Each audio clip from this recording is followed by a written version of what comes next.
우리 하나님의 사랑과 은혜와 평강이 우리 모든 성도님들과 함께 하시길 주의 이름으로 축복합니다. 우리 옆에 분 뒤에 분 같이 인사 한번 할게요. 사랑합니다. 축복합니다. 한 번 더 인사하겠습니다. 함께 예배드리게 되어 기쁩니다. 저는 오늘 헥트와 여호와라는 제목으로 여러분과 같이 말씀을 나누려고 합니다. 애굽의 10가지 재앙에 대해서 다 외우고 계신 분 계신가요? 다 알고 계시니까 일부러 말 안 하셔도 괜찮아요. 그죠? 10가지 재앙 그까지쯤이야 다 알고 계실 겁니다.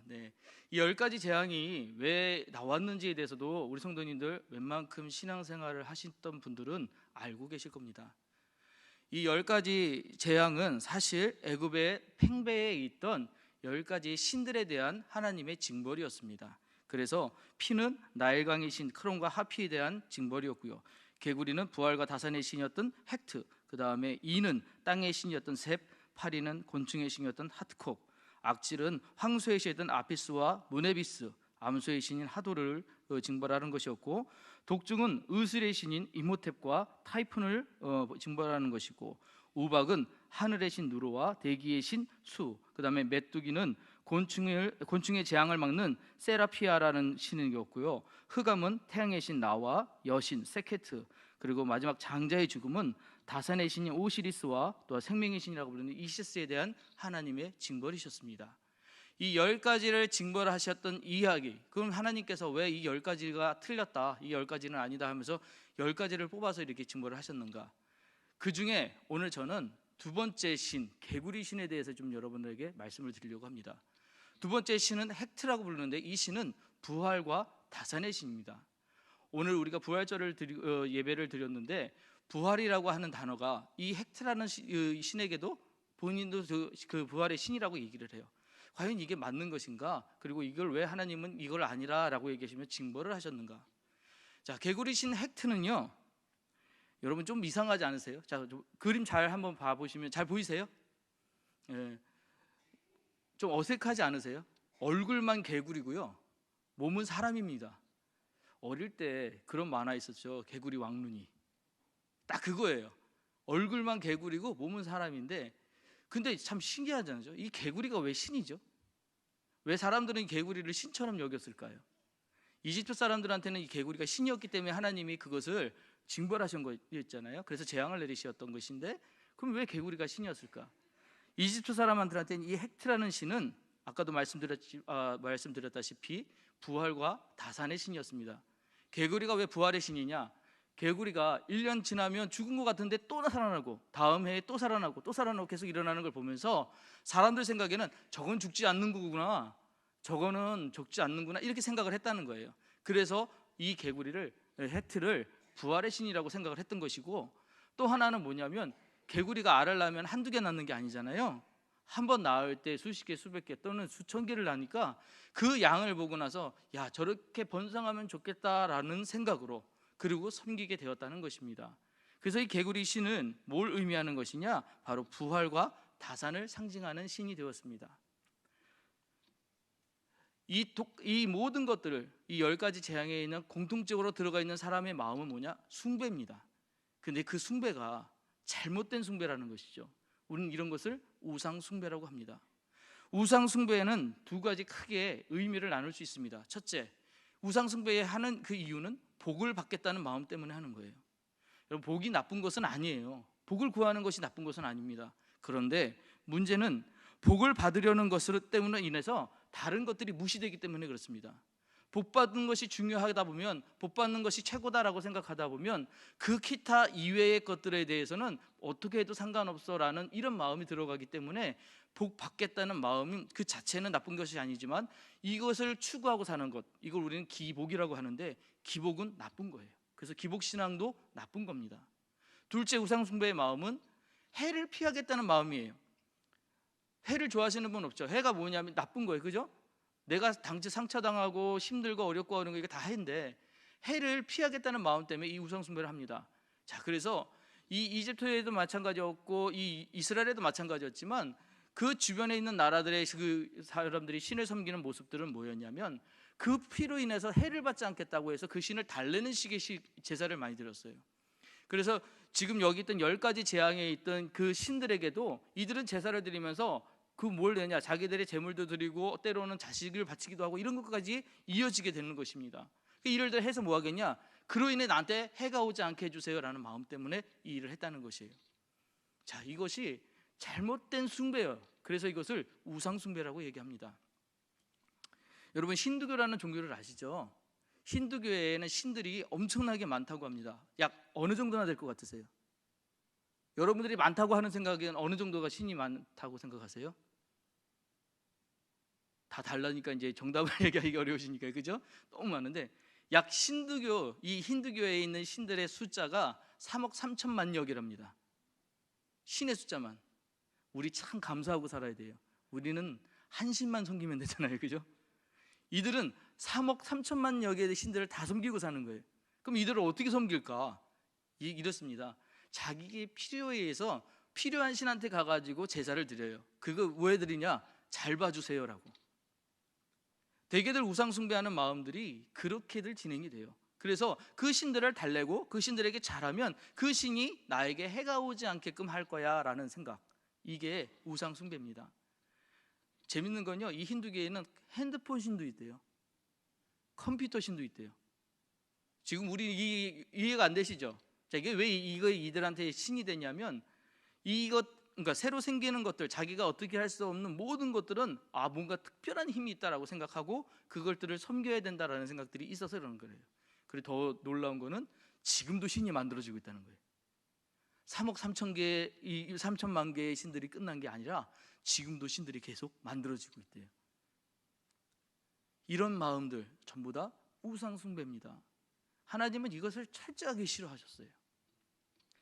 그래서 이 개구리 재앙을 통해 깨닫게 하시기 위하여 하나님께서 여호와께서 이제 이 모세와 아론을 불러서 명령을 하십니다. 모세 아론을 불러서 명령하신 게 뭐냐? 모든 하수에 아론이 지팡이를 들고 대면 그 하수에서 뭔가 올라올 것인데, 그게 뭐냐? 개구리라는 것들이에요. 개구리가 올라올 거라고 얘기를 해요. 자, 그래서 그 개구리가 얼마나 많이 오는지 지면을 덮게 될 것이라고요. 8장 1절 말씀입니다. 여호와께서 모세에게 이르시되 너는 바로에게 가서 그에게 이르기를 여호와의 말씀에 내 백성을 보내라. 그들이 나를 섬길 것이니라. 내가 만일 보내기를 거절하면 내가 개구리로 너희 온 땅을 치리라. 개구리가 나일강에서 무수히 생기고 올라와서 내 궁과 내 침실과 내 침상이와 내 신하의 집과 내 백성과 내 화덕과 내 떡반죽 그릇에 들어갈 것이며. 하나님께서 이렇게 경고하셨어요. 자, 하나님의 경고, 개구리가 나일강에서 무수히 생기고 올라와서 이렇게 이야기를 하십니다. 개구리가 올라오는 것을 개구리의 재앙이라고 얘기했어요. 그래서 이 개구리들이 온 것은 사람들에 하여금 좋은 현상이 아니라는 겁니다. 근데 그게 왜 재앙이 되느냐? 지금 읽었다시피 개구리가 한두 마리가 올라온 것이 아니에요. 영어 성경 NIV에는 버전이 조금 다를 때는 그 의미들이 조금씩 달리 쓰여 있긴 한데요, 제가 가진 그 성경책에는 The Nile Will Team이라는 단어를 썼어요. 팀이 뭐냐면 풀어가지고 이제 들이붓는 걸 이야기하거든요. 들이붓는 걸. 개구리가 얼마나 많이 나타났는지 톡톡톡이 아닌 거예요. 확 쏟아져 내린 거예요. 생각해 보세요. 개구리가 앞에서 내가 막 쏟아져 내려서 지금 내 앞으로 오고 있어요. 여러분 어떠 하시겠어요? 개구리 좋아하세요? 얼마나 징그러울까요, 그죠? 이것들이 막 오는데 그게 끝이 아니에요. 끝도 없이 밀려들어서 바닥에 지면이 안 보일 정도로 얘네들이 많이 올라왔다는 거예요. 그러면 거기만 있으면 상관이 없는데 얘들이 어디 와 있나 보세요. 얘들이 내 궁과 내 침실과 내 침상위와 내 신하의 집과 내 백성과 내 화덕과 내 떡반죽 그릇에 들어갈 것이며, 이렇게 얘기해요. 여기는 생활터전 모든 곳곳에 이 개구리들이 다 들어간다는 것이죠. 여러분, 이러면 생활이 가능할까요? 가능하지 않습니다. 할 수가 없죠. 곳곳마다 개구리들이 있는데 어떻게 하겠어요? 물론 어릴 때 저도 개구리를 이렇게 많이 잡아봤는데, 개구리 잡아서 우리들 한 거 있잖아요. 여기는 다 안 드셔봤나요? 개구리 잡아서 우리 이렇게 쳐가지고 이렇게 해가지고 구워 먹잖아요. 예, 그 이게 해가지고 이제 개구리들 많이 먹고 했는데, 이것도 한두 마리죠, 그죠? 무수하게 많이 올라온 그것들이 곳곳에 있어요. 그것도 침상까지. 그거 잠 못 잘 것 같아요. 살지 못할 것 같아요. 어떻게 살겠습니까? 그리고 여기서 조금 우리가 생각해야 될 단어 하나가 있습니다. 제가 파란 글씨로 쓴 건데요. 개구리가 너와 내 백성과 내 모든 신하에게 기어오르리라 라는 단어가 있어요. 영어 성경에는 come up이라는 단어를 쓰긴 했는데 기어오른다는 게 무슨 얘기냐? 하고자 하는 모든 일들에 이 개구리가 개입이 돼 있는 거예요. 다 걸리기 시작하는 거예요. 개구리 때문에 할 수 있는 일들이 없게 되는 거예요. 자, 그럼 이 개구리가 뭐였죠? 신이었습니다.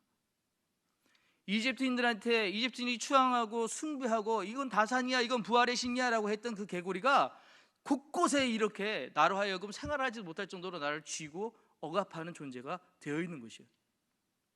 이렇게 개구리들이 많이 올라오게 된 것이죠. 그럼 이때부터는 이 사람들에게 이 개구리가 숭배의 대상일까요? 아니요, 재앙의 대상이 돼버린 거죠. 그 느낌이 어떨까요? 얼마나 두려웠을까요? 얼마나 싫었을까요? 아니야, 정말 꺼름직했을 거예요.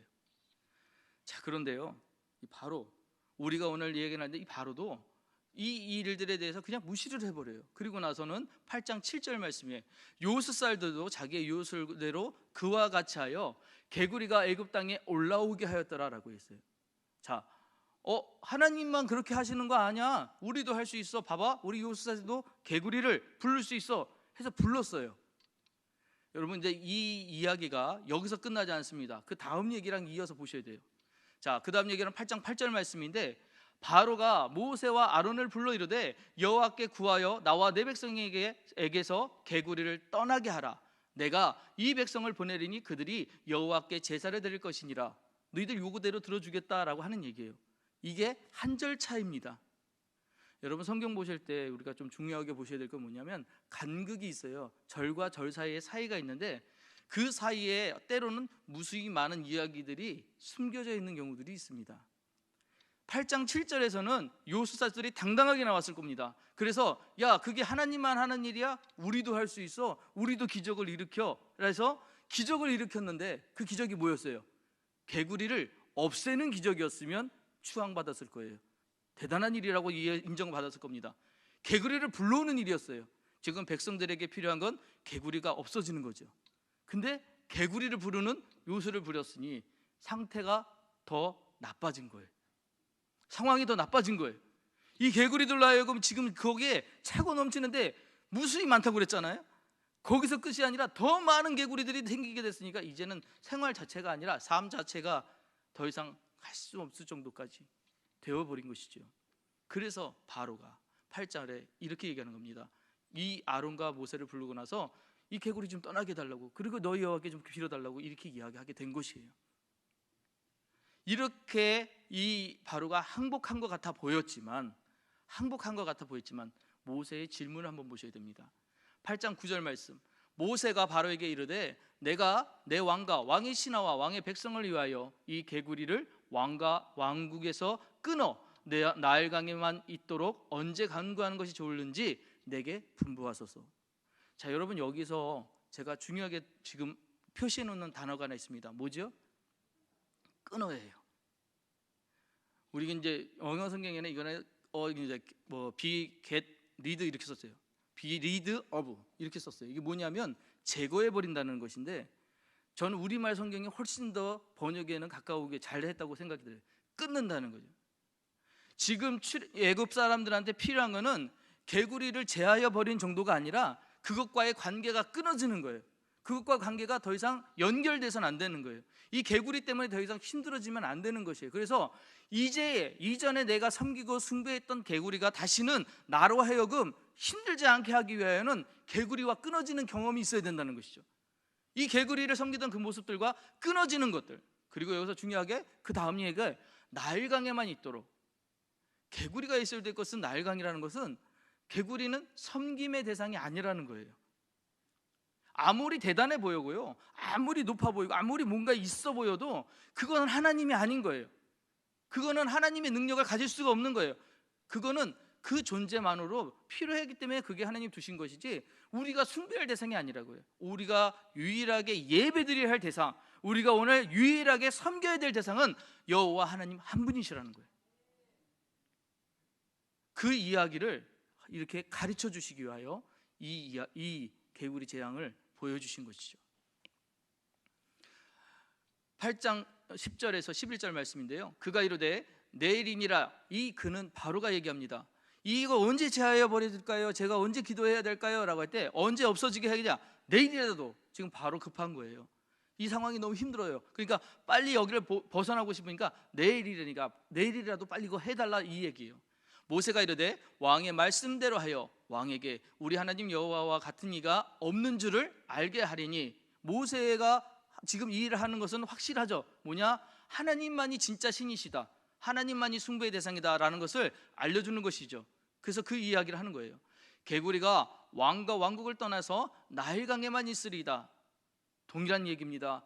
개구리가 있어야 될 건 나일강이라는 거예요. 그거는 섬기는 대상이 아닌 숭배의 대상이 아니라는 것입니다. 우리가 이 이야기들을 기억해야 될 것은 뭐냐? 나일강에 있어야 될 것을 우리가 숭배의 대상으로 끌고 와서도 안 돼요. 그리고 있어야 될 그 자리에 있는 것들을 우리가 뭔가 대단하다고 섬겨서도 안 돼요. 우리가 유일하게 예배드려야 될 한 분은 하나님 한 분이시라는 걸 꼭 기억하셔야 됩니다. 자, 그런데 바로가 대단한 사람이잖아요. 10가지 재앙 중에 겨우 2가지 지난 거예요. 절대로 그 마음을 풀지 않습니다. 그러나 바로가 숨을 쉴 수 있게 됨을 보았을 때, 저는 이 단어를 보고 나서 조금 뭐라고 그럴까요? 회개를 했다고 해야 될까요? 마음에 참 이랬었구나 라고 하는 이런 생각이 든 게, 우리 실수했을 때 그런 실수를 보면은 다시는 실수하지 말아야지 경각심을 갖습니다. 근데 이상하죠? 또 그래요. 또 그렇습니다. 또 그렇게 돼요. 왜 그럴까요? 진짜 그것을 실수했다고, 잘못했다고 느끼지 못한 거예요. 진짜 그렇게 생각하지 못한 거예요. 바로는 지금 그 상황을 모면해 보고자, 진짜 하나님, 네 하나님 진짜 하나님인가 보다, 이거 개구리 좀 어떻게 치워봐, 그러면 내가 진짜 믿을게 라고 하는 어떻게 딜을 한 거죠. 계약을 한 거예요. 근데 하나님이 그것을 알고 계셨어요. 그의 마음을 완강하게 하여 그애들이 말을 듣지 아니하였으니 여호와께서 말씀하신 것과 같더라. 이미 이것을 하나님만 알고 계셨다는 것이죠. 우리 삶 속에 우리가 대단하다고 생각하고, 우리가 뭔가 많다고 생각하고, 우리가 최선을 다해서 뭔가 누릴 수 있다고 생각하지만, 우리가 힘들 때 뭐냐고 하면 난 여기까지야, 나는 이렇게 항상 자기를 작게 포장을 하잖아요. 그러다가 다시 또 그 상황이 지나고 나면은 내가 언제 그랬냐는 듯이 회개하고, 그런 모습들은 사라지게 되고 교만과 거만함이 다시 드러나지 않습니까? 바로가 우리의 모습일 수도 있다는 것이죠. 자, 그러면 부활이라는 게 뭘까요? 부활은 말 그대로 다시 사는 것입니다. 이 땅에서 우리에게 부활이라는 의미를 다시 한번 가르쳐 주신 것은 예수님 한 분밖에 안 계셔요. 다시 산다는 것, 이건 뭘 의미하는 것일까? 여러분, 다시 살기 위해서 꼭 필요한 것이 있습니다. 그것은 바로 죽음이라는 것이에요. 살기 위해서는 죽어야 돼요. 그러면은 이 죽음을 우리는 무엇으로 생각하느냐? 몸의 죽음만 생각해요. 우리가 죽음의 끝이라고 생각해요. 그래서 죽음을 너무 쉽게도 생각하십니다. 아닙니다. 내가 죽는다고 죽음이 아니에요. 내가 죽어도 나의 업적들이 남을 수 있고요, 내가 했던 어떤 기억들이 또 남을 수도 있어요. 그건 진짜 죽음은 아니에요. 진짜 죽음은 모든 것들이 다 끊어지는 게 죽음입니다. 그래서 죽음을 조금 세분화해서 생각해 보면, 죽음이란 몸의 죽음이 있고요, 혼의 죽음이 있고요, 그 다음 영의 죽음이 있습니다. 몸의 죽음은 육의 죽음, 즉 욕심의 죽음을 의미합니다. 우리는 평생을 욕심과 싸우면서 살게 되어 있습니다. 이 몸에 절제하지 않으면, 몸에 뭔가 하는 것들을 이렇게 절제하지 않으면 항상 몸과 내 생각들은 더 커지고 싶고 더 많이 갖고 싶고 제어하지 못해요. 그래서 우리는 평생을 이거 가지고 싸워야 돼요. 그래서 육에 죽는다고 하는 것은 내가 가지고 있는 내 욕심을 죽이는 것과 마찬가지입니다. 그래서 사도 요한이 이런 얘기를 했습니다. 요한일서 2장 16절에 이는 세상에 있는 모든 것이 육신의 정욕과 안목의 정욕과 이생의 자랑이니 다 아버지께로 온 것이 아니요 세상으로부터 온 것이라. 하나님은 우리에게 이런 것들로 하여금 욕심을 크게 하라 이렇게 가르쳐 주신 것이 아니라 만족을 하라고 가르쳐 주셨거든요. 주어진 것에 만족을 하라고. 그 만족을 통해서 감사를 배우라고. 그런데 우리는 이 감사를 느끼기 전에는커녕 더 많이 가지려고 하는 이 욕심이 자꾸 커지기 시작해요. 욕심이 잉태한 지 죄를 낳고 죄가 장성한 지 사망에 이르게 되는 거예요. 이 과정들을 끊임없이 하려고 합니다. 그러기에 첫째 죽음, 몸의 죽음이라고 하는 것은 이 욕심의 죽음을 의미하는 것이에요. 두 번째 죽음, 혼의 죽음은 우리 정신의 죽음을 이야기합니다. 그래서 이 정신의 죽음은 또 조금 더 구체적으로 얘기하면 가치관이 죽음이에요. 내가 생각했던 거, 내가 옳다고 여겼던 것 다 맞지 않을 경우들이 있어요. 그럴 땐 과감하게 그것에 대해서 포기할 줄을 알아야 되는데, 내가 지금까지 어떻게 왔는데, 내가 어떻게 지금까지 이렇게 생각해 왔는데 나는 그럴 수 없어 라고 가치관을 지키려고 막 하는 것, 여기서부터의 죽음, 이 죽음이 필요하다는 것이죠. 이 죽음을 잘 보여줬던 것이 바울입니다. 바울은 평생 유대교의 바리새인으로서, 랍비로서 자기가 가지고 있는 가치관이 옳다고 생각했지만 다메섹 도상에서 예수님 만나고 인해서 이게 정말 쓸데기 없는 거구나, 정말 필요가 없는 것이구나 깨닫게 되고 나선 분도같이 버리잖아요. 이런 죽음을 이야기하는 것이죠. 세 번째로 영의 죽음입니다. 영의 죽음이라는 것은 뭐냐? 주와 종이 바뀌는 거예요. 지금까지는 내 삶의 주인은 나라고 생각합니다. 나라고 생각했을 거예요. 내가 이끌어가고 내가 뭔가를 다 주관해 간다고 했을 것입니다. 그런데 진짜는 아니라는 것이죠. 진짜 주인은 하나님이시고 나는 그분 말씀에 따라가는 종이라는 거예요. 근데 놀라운 것은 이렇게 주종의 변화가 시작이 됐을 때 하나님과 연결된다는 것이죠. 하나님 뜻대로 살겠습니다, 주님 뜻대로 내가 따라가겠습니다 라고 생각하는 그 순간에 내가 가려고 했던 그 길이 끊어지는 길이 아니라 연결되는 하나님과의 통로가 된다는 것이죠. 자, 그래서 죽음의 끝, 그것은 뭐냐? 거기가 마지막이 아니에요. 죽음은 끝이 아닙니다. 그것은 새로운 삶의 시작이 되는 거예요. 부활의 진짜 의미는 뭐냐면, 부활한다는 것은 죽음으로서 모든 것이 끝나고 마지막이고 안 된다는 것이 아니라 그를 통해 새로운 시작을 이야기하시는 거예요. 예수님의 부활이 그 시작을 우리에게 가르쳐 주신 것입니다. 자, 그럼 예수님의 부활의 의미는 우리를 어떻게 받아들여야 될까? 어떻게 이 부활의 의미를 느껴야 될까? 바로 고린도후서 5장 17절에 바울이 우리에게 잘 가르쳐 주었습니다. 그런즉 누구든지 그리스도 안에 있으면 새로운 피조물이라, 이전 것은 지나갔으니 보라 새 것이 되었도다. 여러분, 여기서 새로운 피조물이라는 것은 더 뉴 크리에이션 이렇게 썼는데, 이 이야기는 우리가 히브리의 사고에서 다시 한번 생각해 보셔야 돼요. 히브리어로 창조라고 할 때 바라라는 단어를 씁니다. 바라. 이 바라라는 단어, 여러분 우리 성경 읽으시면서 혹시 무에서 유를 창조하신 하나님이라는 얘기 들어보셨나요? 그 구절이 어디 있죠? 난해하죠. 들어보는 본 것 같은데 없습니다. 없어요. 우리 성경 어딜 봐도 무에서 유를 창조하신 하나님이라는 말은 없습니다. 근데 우리는 그런 얘기를 해요. 왜 하느냐? 이 원어 때문에 그래요. 바라라는 이 단어 때문에 그래요. 바라의 뜻이 뭐냐? 무에서 유를 창조하신 하나님. 바울은 유대인으로서, 랍비로서, 바리새인으로서 이 바라의 의미를 너무너무 잘 알고 있었어요. 그래서 이 바울이 사람들에게 새로운 피조물을 가르쳐 주었을 때, 이전 것은 지나갔다고, 이제 이전 것은 더 이상 너에게 역사하지 않는다, 너희는 새로운 것이다, 새로운 피조물이다 라고 했을 땐 이 바라의 개념이었다는 것이죠.